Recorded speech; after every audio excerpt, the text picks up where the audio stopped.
আল্লাহ রাব্বুল আলামিন নিজে এই দোয়াটি শিক্ষা দিয়েছেন।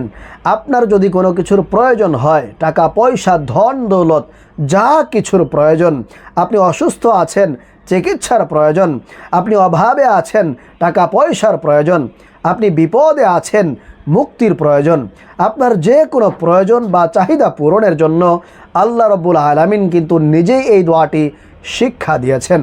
কোরআনুল কারীমের সূরাতুল বাকারার 201 নম্বর আয়াত আল্লাহ রাব্বুল আলামিন নবীজিকে বলছেন, হাবিব, আমি আল্লাহ আপনাকে এই আয়াতটি নাজিল করে শিক্ষা দিলাম। আপনি গোটা পৃথিবীর মানুষগুলোকে এই আয়াতটা শিক্ষা দেন। তারা যদি এই আয়াতের মাধ্যমে আমি আল্লাহর কাছে কিছু চায়, আমি আল্লাহ সঙ্গে সঙ্গে তাদের ডাকে সাড়া দিব এবং তাদের চাওয়াটাকে কবুল আর মঞ্জুর করে নিব। প্রিয় ভাইরা মা বোনেরা, এই দোয়াটি আপনারা কখন পড়বেন, কিভাবে পড়বেন আমি আপনাদেরকে বলে দিচ্ছি। ভিডিওটি আপনারা শেষ পর্যন্ত মনোযোগ সহকারে দেখতে থাকুন। জীবনের যে কোনো কাজ, ছোট হোক কিংবা বড় হোক, জীবনে যদি আপনি সফল হতে চান, জীবনে যদি আপনি সাকসেস হতে চান, আপনার জীবন থেকে যদি সকল প্রকার আপনার দারিদ্রতা, অভাব অনটন এবং বাধা বিপত্তিকে যদি আপনি দূর করতে চান, তাহলে অবশ্যই আমি যেই নিয়মে বলবো সেই নিয়মে যদি আপনি আজকের এই আমলটি করতে পারেন, ইনশাআল্লাহ তাআলা আল্লাহ রাব্বুল আলামিন আপনাকে সফলতা দিয়ে ভরপুর করে দিবেন।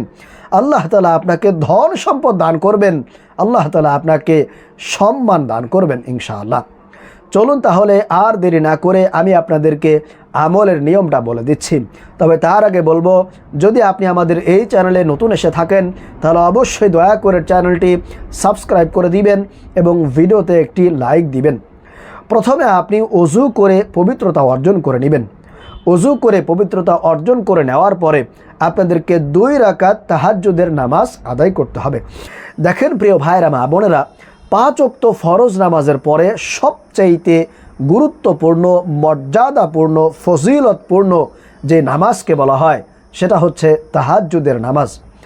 আপনি যদি তাহাজ্জুদের নামাজ পড়ে আল্লাহর কাছে এই দোয়াটি পাঠ করে চাইতে পারেন, অবশ্যই আল্লাহ রাব্বুল আলামিন আপনার সকল চাওয়াকে, আপনার জীবনের সকল প্রয়োজনকে কিন্তু আল্লাহ রাব্বুল আলামিন পূরণ করে দিবেন। কারণ আল্লাহ রাব্বুল আলামিন শেষ রাতে তাহাজ্জুদের সময় একেবারে প্রথম আসমানে নেমে এসে বান্দাদেরকে ডাকতে থাকে, তোমাদের কার কি প্রয়োজন, তোমাদের কার কি সমস্যা, তোমরা আমি আল্লাহর কাছে চাও, আমি আল্লাহকে বলো, আমি আল্লাহ তোমাদের সকল চাওয়াকে, তোমাদের সকল সমস্যাকে আল্লাহ তাআলা দূর করে দিবেন। এজন্য অবশ্যই আপনারা তাহাজ্জুদের সময় ঘুম থেকে কষ্ট করে উঠে এই 2 রাকাত তাহাজ্জুদের নামাজ আপনাদেরকে পড়তে হবে এবং আমি যেই নিয়মে বলবো সেই নিয়মে আপনাদেরকে এই দোয়াটি পাঠ করে আল্লাহর কাছে চাইতে হবে। তাহলে আপনারা প্রথমে ওযু করে পবিত্রতা অর্জন করে 2 রাকাত তাহাজ্জুদের নামাজ আদায় করবেন।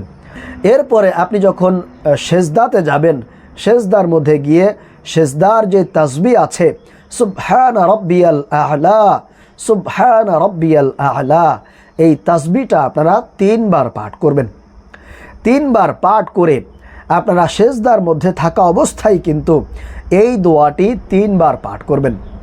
সেই দোয়াটি হলো, রব্বানা আতিনা ফিদ দুনিয়া হাসানাতাও ওয়া ফিল আখিরাতি হাসানাতাও ওয়া কিনা আযাবান নার। এই দোয়াটি আপনারা 3 বার, কমপক্ষে 3 বার আপনারা পাঠ করবেন।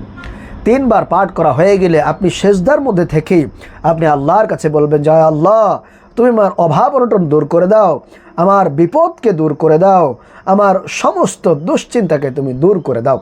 আপনার যে সমস্যা আছে, আপনার যে বিপদ আছে, আপনার যে চাওয়া আছে, আপনি সেটাও আল্লাহর কাছে সেজদার মধ্যে থাকা অবস্থায় আপনি বাংলাতেই মনে মনে বলবেন ইনশাআল্লাহ।